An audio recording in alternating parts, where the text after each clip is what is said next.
Good morning, everyone, and welcome to our guest, Angel Carlton Anderson.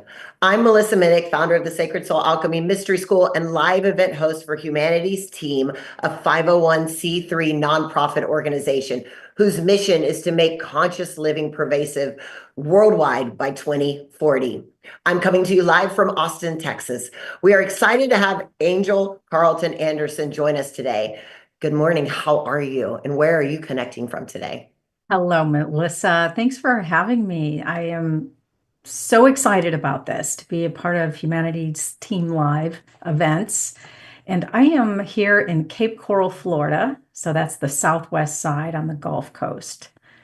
It's a little chilly here for Florida, though, I will say. I mean, it's not 80 degrees. It was in the 40s last night. So Same uh, here. Texas, South Austin, and what's cold.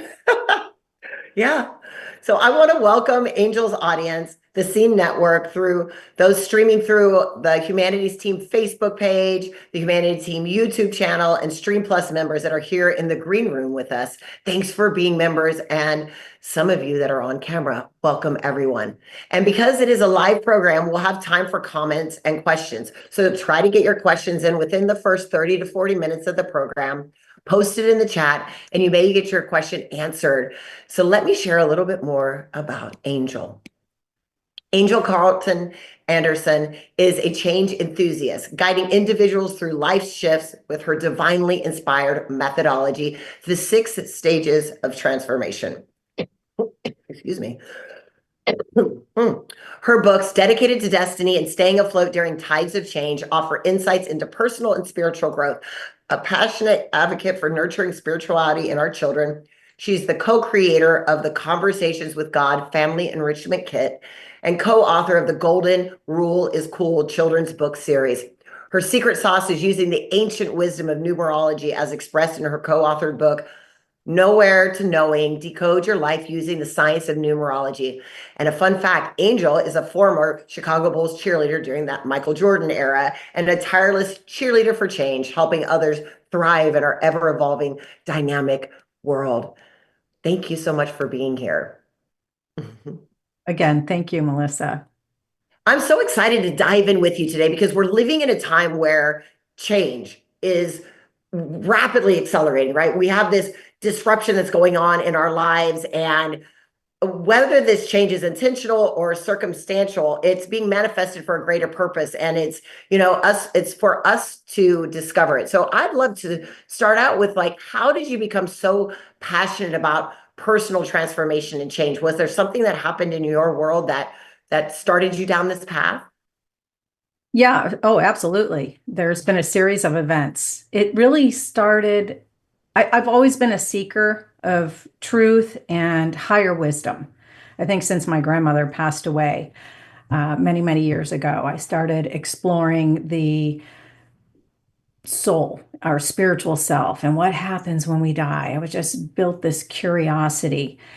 But it wasn't really until I started going through some profound change in my life. I was just going along, being a mom and a wife, and then in the form of a financial crisis, everything was gone. The life as I knew it, it was just changed in a very short period of time. And through that experience, all I can do was meditate, do yoga, cry, breathe, and journal and write down my emotions and try to make sense of it all. And through that journaling process, I started seeing some patterns because that was like the big change that put me on this path. But then there was a series of changes after that, the passing of my stepdad, then my mom, then uh, just a loss of a job, a betrayal of a friend. It was just like these major things.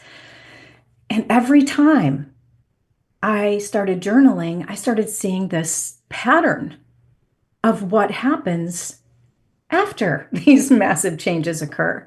And so through journaling, really came through the 6 stages of transformation that we encounter anytime change happens in our life. And it's applicable to everything. So through that, I just became a specimen of change. I kind of wish I wasn't, because now I experience change and I actively go out and create it and manifest it so that I can experience the transformation process and evolve. But it's kind of magical, and once you understand it, you don't fear change so much. So that's where the journey began, and that's where my first book, dedicated to destiny, originated from, was from journaling. I want to start with that because you said the journaling, right, was what brought you to this. What was the power of journaling for you? Like why did it become journaling, and what drew you to that as the guide for you that then led you into this process of the 6 stages of transformation? Well, I'm sure I'm not, the only person who has experienced this power. When you start writing and asking the questions, or even stating what you're grateful for, whatever it is you journal about, the answers in this profound wisdom just starts coming through, and it takes over your pen. And that's really what started happening with me. I opened myself up to receive messages, and whether I believed at the time it was my imagination, they were powerful. So, and I followed them and I listened to them, and it guided me to where I am today. And to this day, I still ask that voice, my higher self, what are we doing today? What's on the agenda? Because it changes so quickly. I just do check-ins, but through journaling. Journaling is really an easy way to tap into that voice and really start listening and opening yourself up to receiving messages. Yeah, it sounds like you were using that writing, that journaling as your way of channeling, of that, your way of like bringing through messages from your higher self or from your guides or from wherever they were coming from, even if you didn't know at that time where they were showing up. Right. I don't think of myself as a channel, but I believe that is the gift that we all have if we open ourselves up to it. And I believe absolutely I was channeling these profound messages that, soon became a book. And the message, just as journal entries, was go find a publisher because this is going to be a book. And I'm like, oh, right. Who's going to be interested in reading my journal? I mean, how pathetic, right? But I literally went out that day and searched spiritual publishers. And the first one that popped up, I sent a mock proposal to. Just, this is what I think the book's going to be like. I don't even know. And they responded like the next day, said, we'd like to hear more. And the fact that you haven't written the manuscript is perfect. And I'm like, oh, this is a scam. So I started looking for more publishers, right? And sent out like 12 or 15 more, and no response, or I was declined. And then I went back to the original one and did some research on them, and they were definitely a reputable, very well known in UK, and had distribution here in the United States. And I'm like, all right, well, maybe we should re-explore this. And sure enough, that's the one. So the voice again, you can't disregard that voice when it speaks to you. No, it's definitely there. It's telling you, like it was saying, you have a book here. And we question ourselves, right? You're like, oh no, maybe not. So we're talking about change today. And I believe that change is the only constant that there is. Like we look up, every day the sun rises and sets and the grass grows. And so everything is in this constant flux of change. But change is not just this the change you're talking about is just not this normal day-to-day change, but what I really feel is almost like the dark night of the soul. It's like the massive changes that we go through. Like I say, before every breakthrough, there's a breakdown. We have to break down these old beliefs, ideas, and habits to break through to a new existence. And I feel that that's the kind of change that we're really talking about today. And so, what is your definition of change? Why do we experience it? How does it manifest in our lives? Ah, well said, Melissa.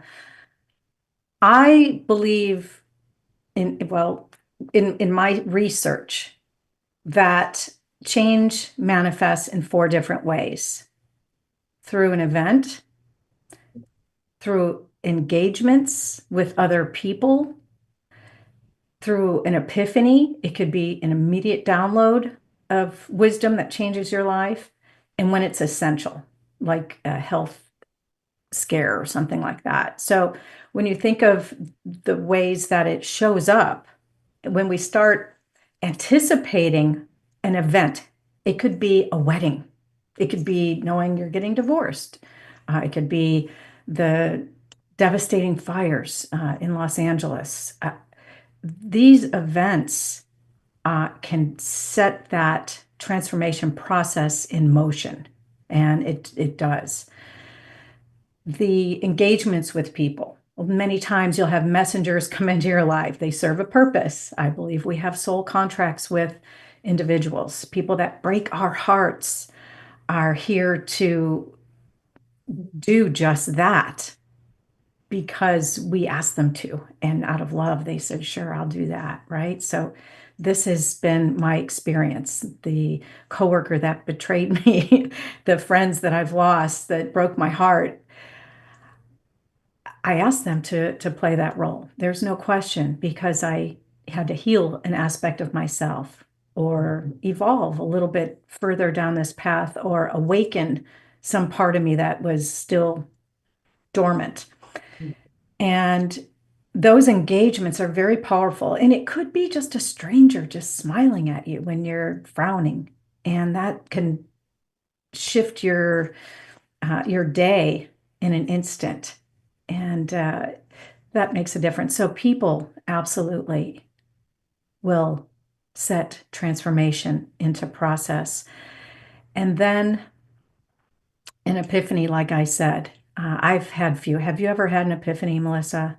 Oh, Major aha moments. That's like, what? Your entire belief system just shifts. And like I had several epiphanies reading Conversations with God for the first time back in the day. That really was life altering for me. But those epiphanies are so powerful, and you can't, it's like you're looking through life through a new lens. The rose-colored shades come off, and you see life clearly as it is. And all of a sudden, your relationships change. Everything changes rather rapidly, actually, after an epiphany, but super powerful. And then the transformation process goes into effect. And then, of course, when it's essential, and this is when you make change intentional. I have to get out of this toxic relationship, or I have to take my health seriously and stop, eating junk food, or get out and move around, start walking. Or the doctor says, if you don't quit smoking, you've only got so much time to live, and you instantly will decide to make that change, and you manifest change immediately. Hopefully, you make it for the positive. A lot of times people will spiral backwards because that's what's comfortable. But I'm here to encourage you to keep going if that's you, if that's where you are. And so when it's essential, that's another way. So one way to anticipate change, to not fear it so much, is to understand the four ways. I call them the four E's, the way they show up. And when an event's coming up, when you have an engagement with a new person, could be your boss that put you on another career path or a promotion, or maybe you got fired, and that was a directional sign. And you have one of those epiphanies, it's essential when you intentionally need to make change. Just know that from that point forward, life will be different. Mm. I love the four E's. That's a really easy way to look at those different areas of where here the change comes. And then once this change occurs, we have a process of transformation. You say there's 6 stages of transformation that we go to. And in a moment, we're going to be watching a clip about this. But first, I'd love to like go through. Can you share us what those 6 stages are of the transformation? That we have a change. We have one of those four E's that show up, and then we're going to now go through this process of transformation. The first stage is realize. It's the what I call the O shift stage. Like I know change is happening. What do I do now? Or it's great change, it's exciting, but there's still the unknown element on the other side. And so you start to realize and you kind of wake up to things are changing. That's the realize stage. And then there's the release stage. Anytime in transformation, anytime in life, if we're evolving, we're healing, we're awakening to new truths, there's something you've got to leave behind. An old behavior, an old belief, an old, um, uh, relationship. There are certain things that just you can't take with you where you're going. And many times you know that you have to release these things. And then there are other times that universe releases them for you. And either way, you have to let things go. And many times it will be hard for us to understand during the release stage. This is the most difficult part of transformation. And it can be very devastating. Ask the people in Los Angeles right now. However, when you keep going and you go into the next stage of transformation, which is rebound, this is the self-care aspect. This is where you have to process all the emotions that come with these massive changes in transformation. This is the self-care stage. This is where we revitalize our soul and rejuvenate ourselves and get back on our feet. If we don't go through the rebound stage intentionally and do the healing work and feel the emotions, because you have to feel to heal, then the rest of the process is going to be a little more challenging for you. But if you take time to rebound and know, hey, this is what transformation feels like. I'm depressed. I'm sad. I'm scared. I don't know what's coming next. That's all natural, part of the human experience. And we go through that uncountable times in our life. So it's normal. And when you get through the rebound stage, you naturally progress into the next stage, which is the reinventing stage. This is exciting because you start really tapping into that next best version of yourself that you've grown into as a result of this change that you've experienced. And you start practicing those new behaviors of what it feels like to be this new version. How does this new version of me act? You may stumble and fall, go back to your old ways. It happens all the time. We're human. We make mistakes, but just pick yourself up like a child learning to walk and keep going because you are reinventing. It's a practice of your next highest self, right? After you put this into practice long enough, you naturally progress to the next stage, which is the resurrect stage.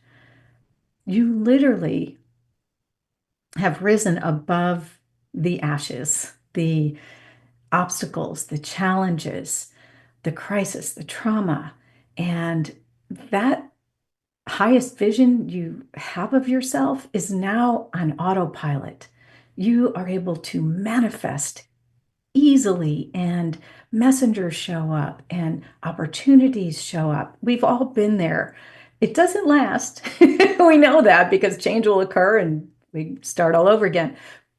But we've all experienced this magical resurrect stage of transformation where we're able to talk about our stories and look back in that rearview mirror and go, whew, look at that mountain I just climbed. Wow.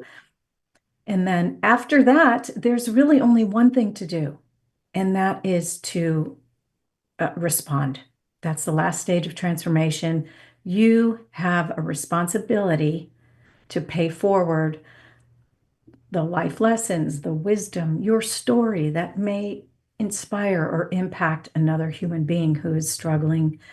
And I believe that's why we are all here, to help each other get through this human experience. And that's what I am doing here today. Everything, I think every person that I have found that has gone through this process that you're talking about right here comes to that final piece and then says, I have changed so much. I have transformed so much that I can't not hold, I can't hold this in. I have to now go share. Like I have to give back. I have to be in a place where, when I rise, then others rise also. And therefore I have to teach, share, whether it's through community or just one-on-one or however that is. But I think it's a calling. Like it's like there's a pull inside of us that says, no matter what, I have to. Like here, I know for myself that was how I ended up doing the work that I was. The transformation was so massive that I was like, I can't not teach this. I can't not share this because it's been so profound. Yeah, I'm glad you can relate. It Yeah, is. And absolutely. the So calling, I'd it love can't to be share. ignored. Yeah, I would love to share this first clip from A Course in Transformation. It's the introduction to the 6 stages of transformation.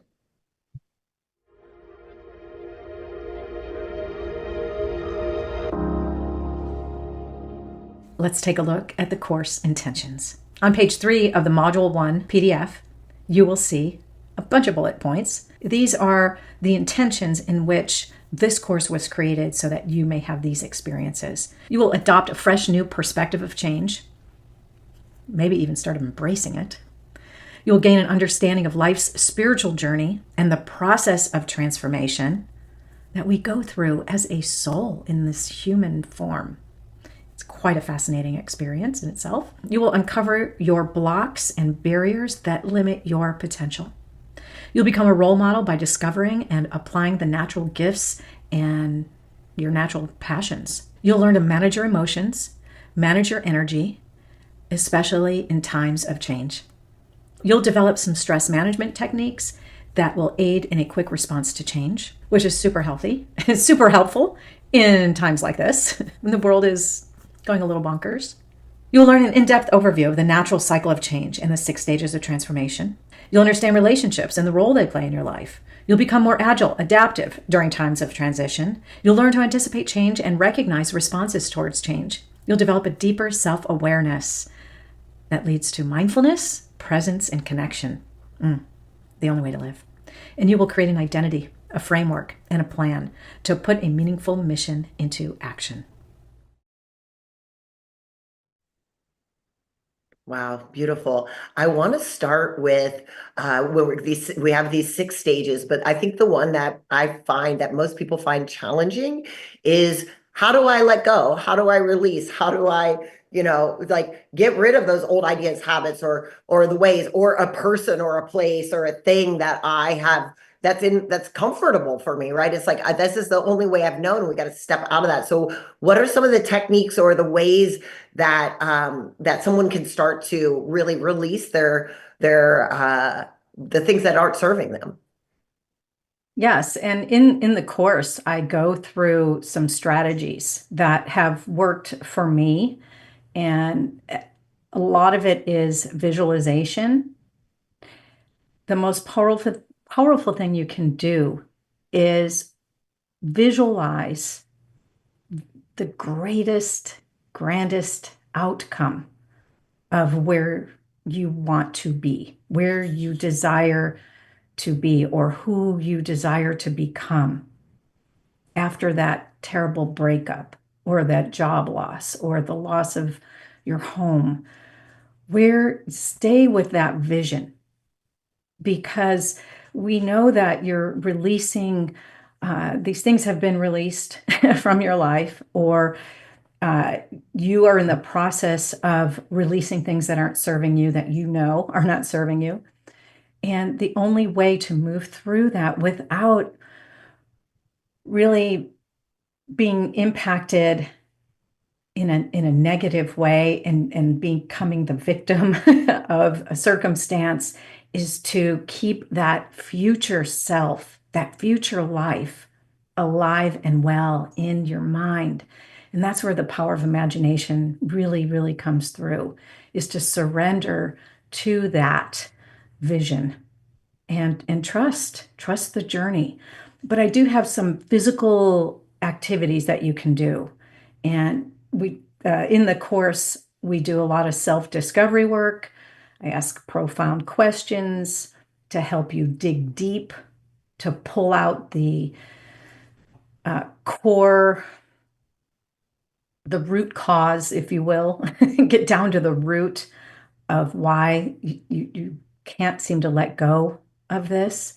And we work through that and pull it out and allow you to release it, because you just have to understand you don't need it anymore where you're going. That's that is the hardest part. But it's about surrender. It's about keeping that vision alive and preventing yourself from being the victim of loss. Mm. That simple. I say it's that simple, but Yeah. Surrender, without being the victim. That's really powerful. And yet people that are in this, this stage, what are some of the common symptoms, or how do they experience this stage? How does someone know that they've arrived at this place where they need to release things?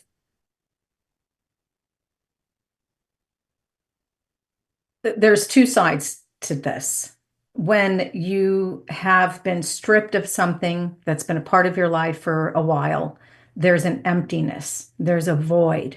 It's a loneliness, it's depression, it's isolation.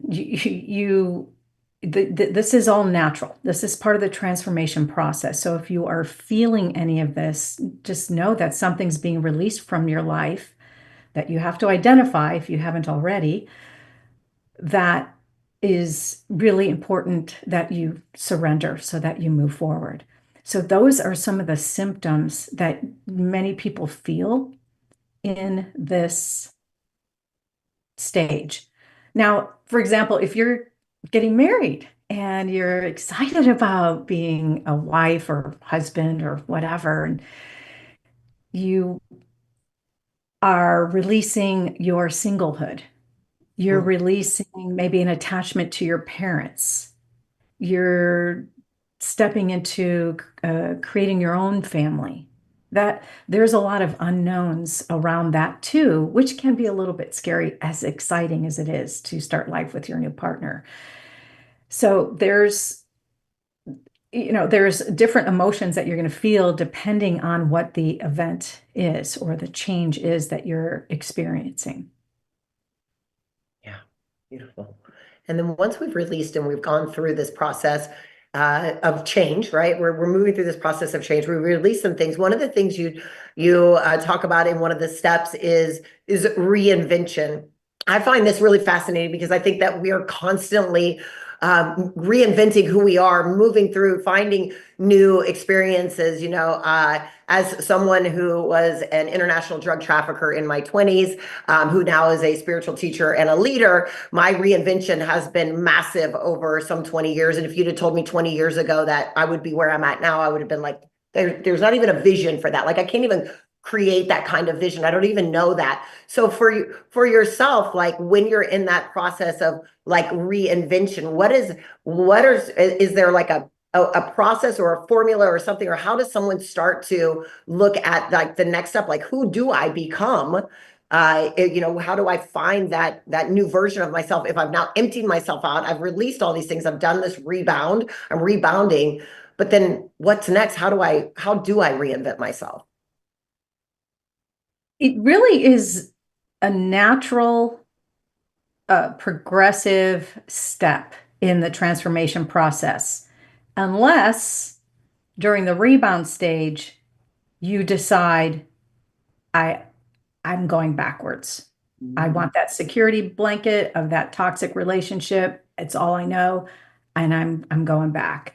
Or whatever, that job that's just killing your soul. You just stay there because you don't believe in yourself enough to reinvent yourself and do what you are being called to do.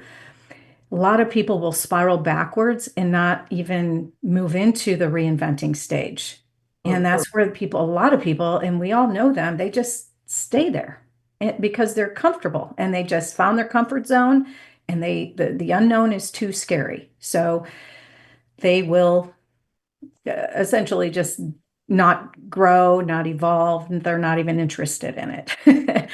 For those of us who are interested in getting to know that next version of ourselves, we start to come out of that rebound stage. It's like the clouds have been cleared and we start seeing clearly, the tears have dried up, and just life looks different. Your relationships start to change. People start showing up because you're going to match the vibration of people who are aligning with where you're heading, not where you've been. So that's one reason the relationships will shift. Mhm. You will experience uh, new behaviors, new opportunities actually will start to show up that align with your new vision. And the best thing you can do in this stage is say yes. Yes, I can do that. Sure, I'll be there. Absolutely. I'd love to go out tonight.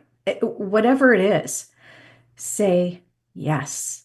Because when you say no, that means nothing changes. When you say yes, that's when everything changes. So that is my biggest tip in the reinventing stage is say yes, because the worst thing that can happen is you get to know yourself in new ways. And you may stumble and fall. You may revert back to your old self. Like I said, pick yourself up and keep going, going, I didn't like the way I handled that. Next time I'm going to do it different. And you will. And you will till you get it right. It sounds very much like the reinvention stage is part of like that's when you start seeking, right? Like you start seeking out, like I'm looking for these things. I'm I'm looking for a different way to be. It sounds like the stage when when you go through that transformation and you're hitting those things, and all of a sudden you're like, I'm no longer who I was. Now I've got to figure out who I'm going to be. And maybe I'll go find the coach, or I'll go listen to this course that you're doing, right? Or I'll go find, I'm like now seeking these things that are going to allow me to find out who is this new version of myself that I can, this higher version, like where is that existence? Where does this show up? And I love that you also said sometimes it's a spiral, right? Like we hit a point where we are our old self again, but we're at a different level. And I think that that's that point where we're like, oh, but can I respond differently? Or how do I get myself out of that? Because I'm still shedding some of those old pieces. It's not like automatic. Oh, everything's just different, It's not. Yeah, you're still shedding old pieces of yourself. I love that. That's exactly what's happening. And you're recognizing it. And one of the things that you can be doing in the reinventing stage is observing. Just sit back and observe yourself, observe your emotions. I've been observing this process of what I'm feeling with Los Angeles. And I've lived there for a few years and I have friends there, and it's weighing really heavy on me. And instead of just letting it take me down, I'm just observing my emotions and letting them work themselves out. And because the reinventing stage, just because you went through the rebound stage doesn't mean it's the emotional part is over. We're always going to feel emotions. Stuff's going to creep up. We've had a whole lifetime of experiences that's going to creep up, not to mention previous lives that might, seep into the picture. We'll save that for another day. But yeah, so when you're reinventing yourself, just observe yourself. That to sit in the observer seat and see. The analogy I love giving is like, because I grew up in Chicago and I love the city. Just and I would always look at the penthouse suites of all these high rises and imagine the perspective they have of the city. So I imagine myself in a penthouse suite looking down at all the streetscapes. But only now the streetscapes are your life path. And you see the path you took to get where you are, but you also see the shortcuts you could have taken. You also see the detour that made you go the long way. And you also see like the the people that helped you get there and pointed you in the right direction. You see it all. And when you're in that reinventing stage, to just see the path, see your life path, and know that you are exactly where you're supposed to be, no matter what path you chose. It doesn't matter if you're married to one person and got divorced, you would have been married to another person, got divorced. Your soul would have experienced the same lesson, the same evolution through a similar life experience, human experience. So that reinventing stage is part of the process. Why you came here, but observe it instead of being in it. I love that. Stepping high above, being that wise observer, being able to look down on situations.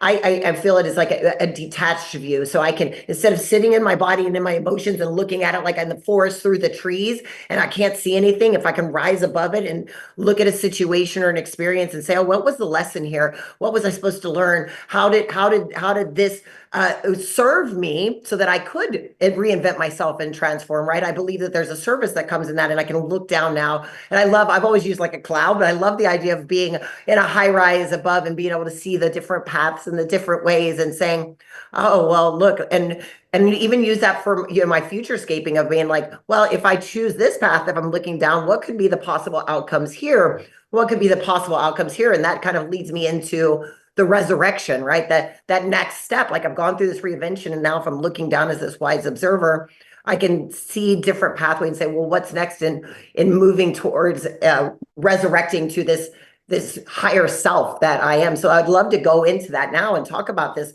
rising above, looking down at these challenges, these obstacles, and how can we resurrect ourselves into this higher version of ourselves.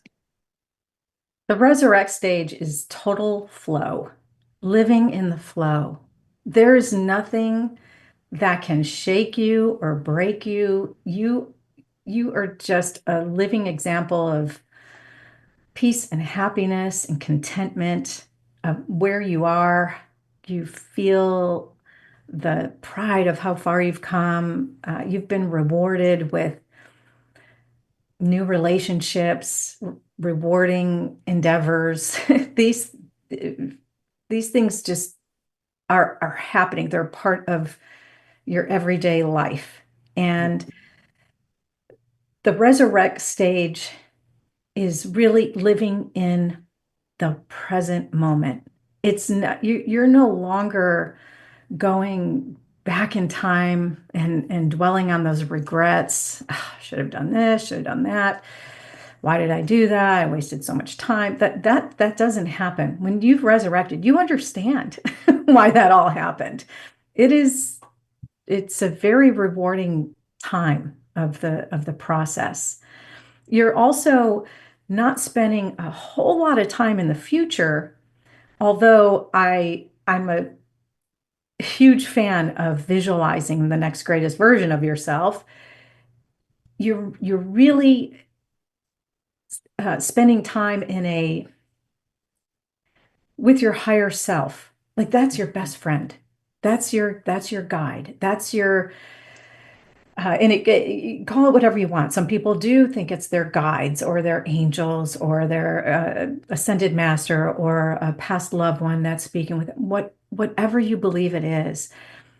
Those messages come through really clearly, and then embrace that as your guide to move forward and direct you towards what's next in your evolution, in your growth, in your awakening process, because you think you've reached it, but you haven't. There's many more layers for you to accomplish, and you'll experience more change and events and epiphanies or what have you that will take you to that next level in your evolution process. So Beautiful. Let's watch that clip.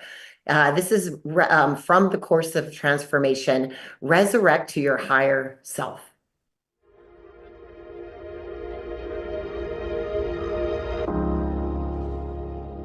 The resurrect stage, here you are experiencing life at its highest level of enlightenment, truly.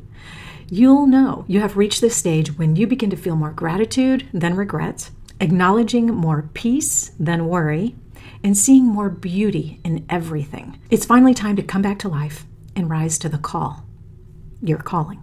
You have reinvented yourself in the highest possible form. You've done the work. And now everything you have created becomes manifest. You begin living the life you have always envisioned by making the choices that are in alignment with your highest realization.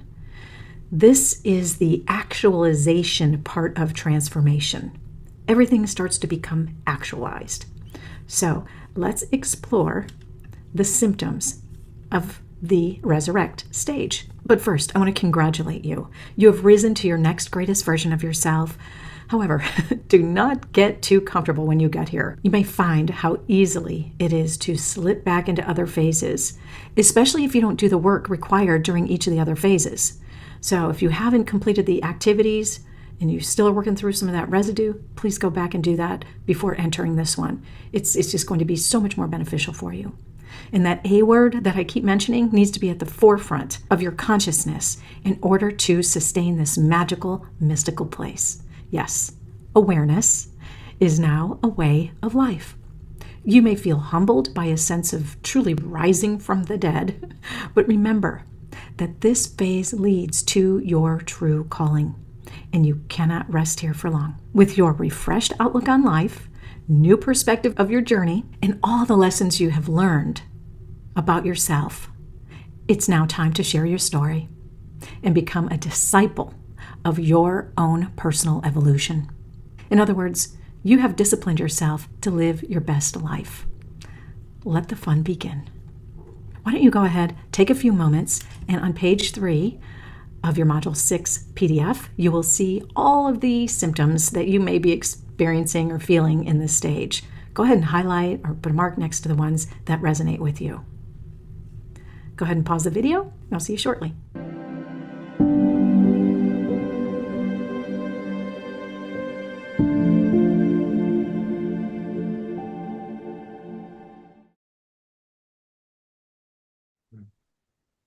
This stage, the resurrect stage, sounds very much and feels very much to me like a higher level of consciousness, like you're living in that space of flow, of frequency. My book is about bliss consciousness. And so it sounds to me very much like this is, I've now stepped into that.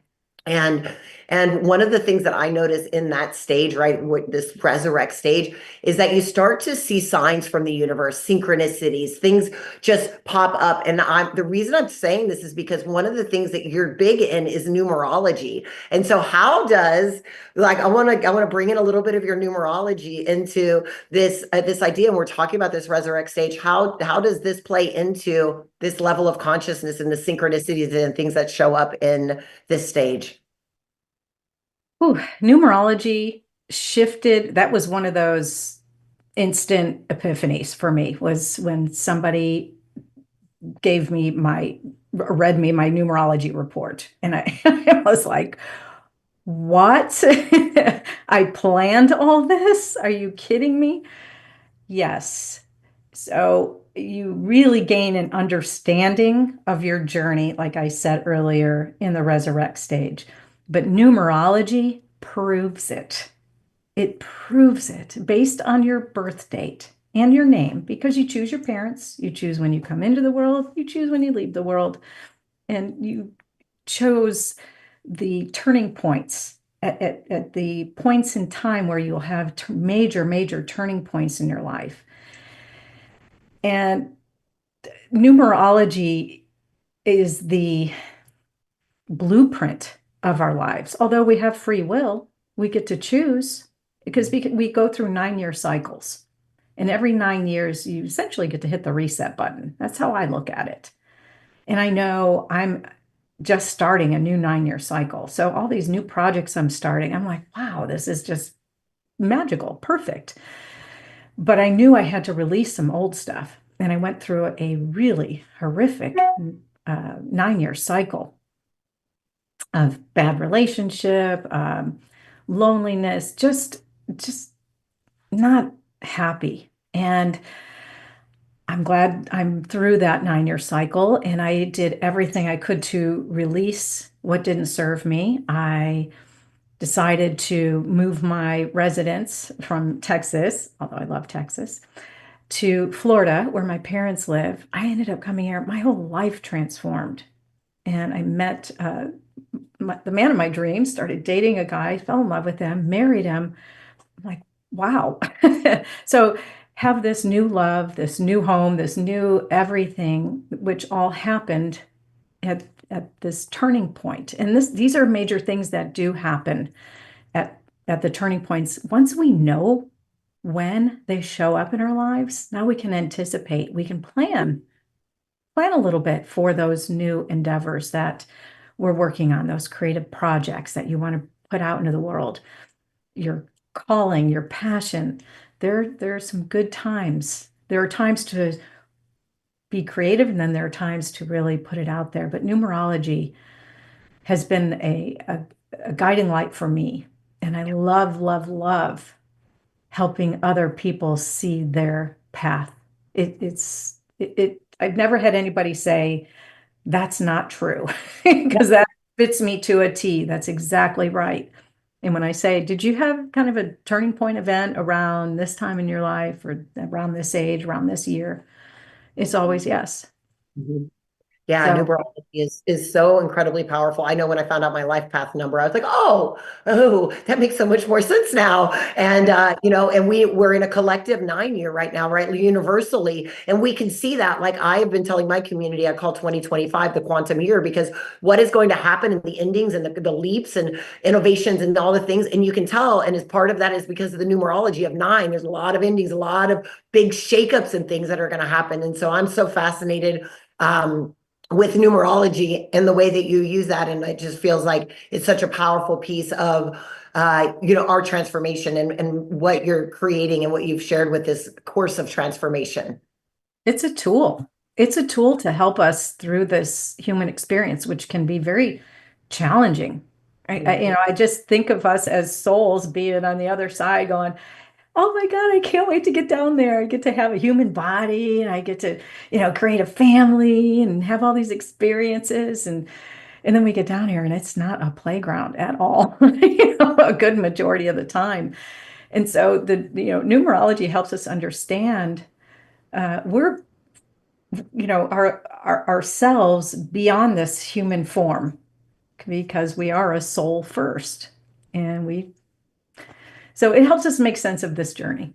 It's definitely a tool for us to guide us. It's a manual. Yeah.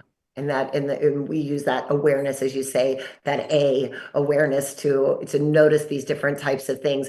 We have a few more minutes left, everyone. So if you have a question, if you want to put in a question from the audience, we would love to answer your questions for the beautiful Angel.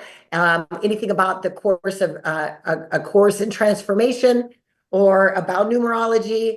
And so while we have a little bit of time left, I would love for you to share just a little bit more about a course in transformation that is, here on Humanity's Team streaming platform. I think that's almost a tongue twister. And what people can expect when they dive into your course.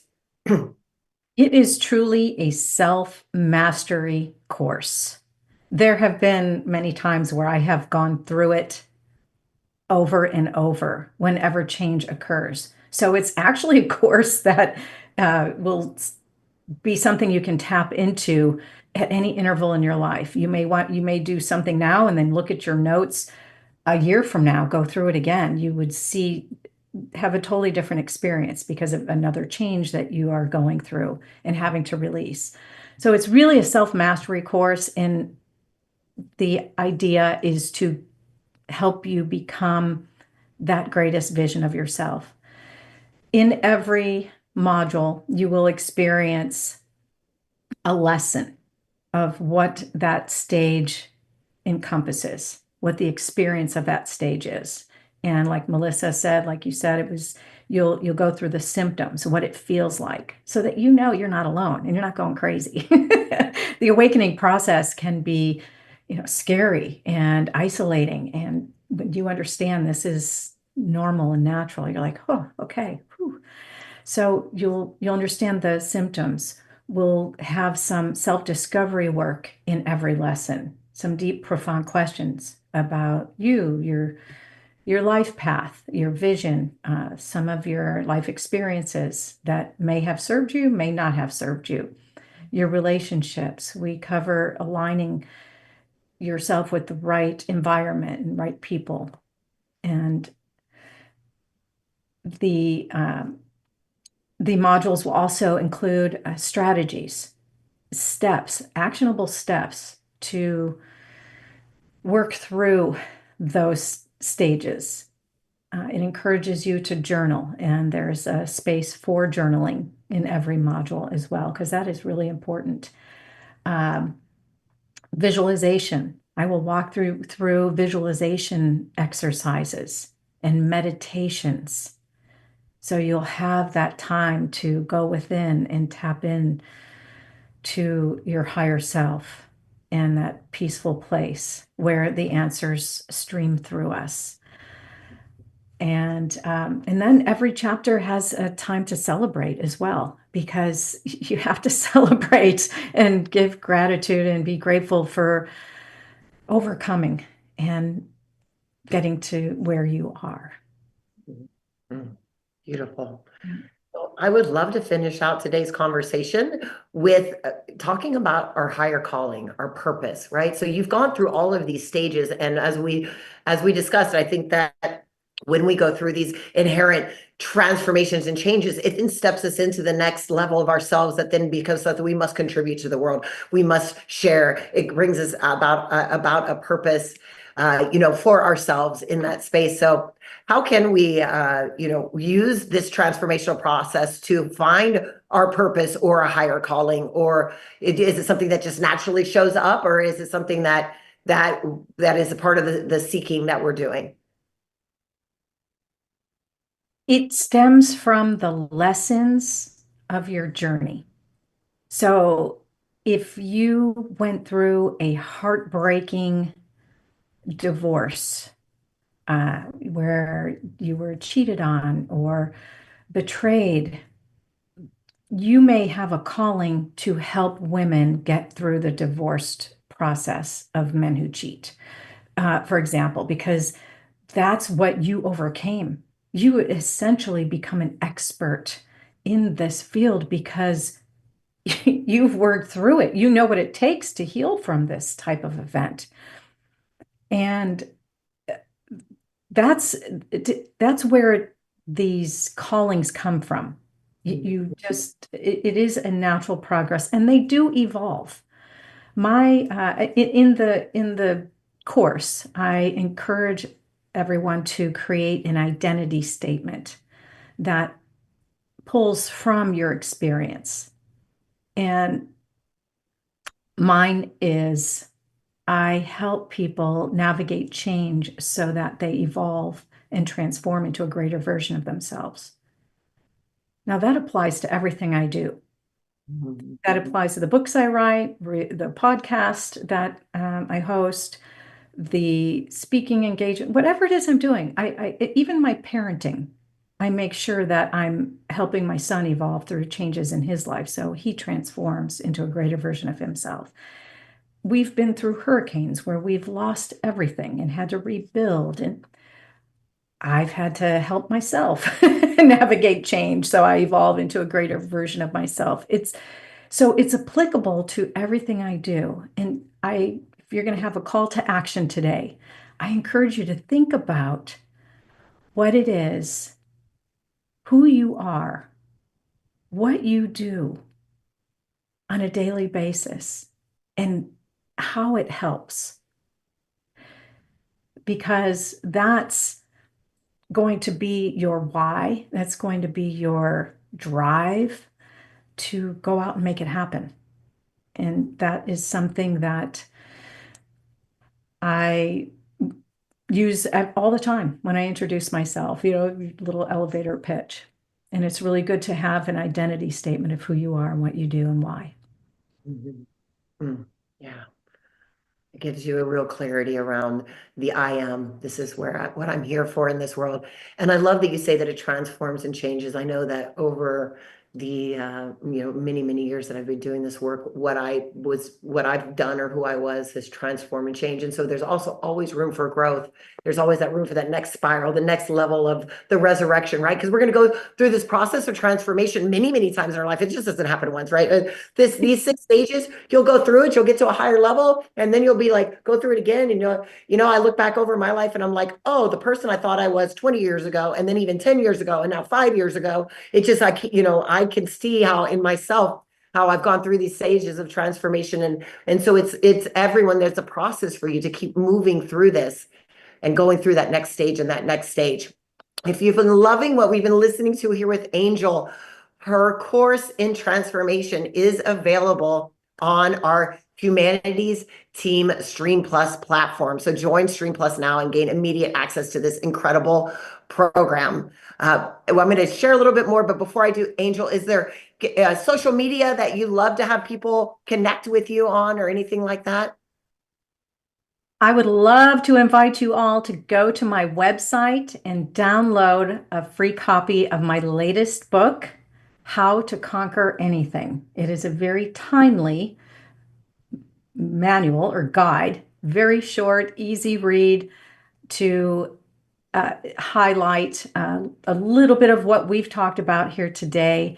So go to transformwithangel.com. You can follow me on social media there. I encourage you to. I invite you to also subscribe to my podcast on YouTube or your favorite audio platform. It's the Transform with Angel show.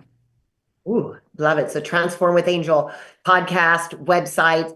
And again, you can get the course in transformation with Angel. It's available now on the Stream Plus platform. Join Stream Plus now and gain immediate access to this incredible program and so many more. You'll get access to Angel's course and our other incredible spiritual teachers and programs.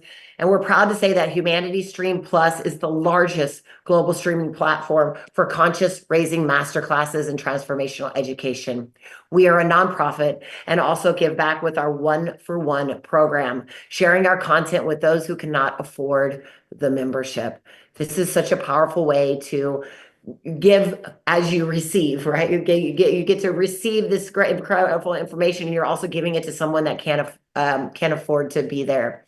So I want to thank Steve Farrell, Dee Meyer, and the production team, Jim Gray, Garth Catterall, Abby Johnson, Nanette Kennedy Marthaler, Karen Weissert, and the rest of the Humanities team, and of course, Angel today for joining us for this live. Thank you all so very much. Please join Humanities Stream Plus platform and get this incredible course today. Thank you. Bye-bye.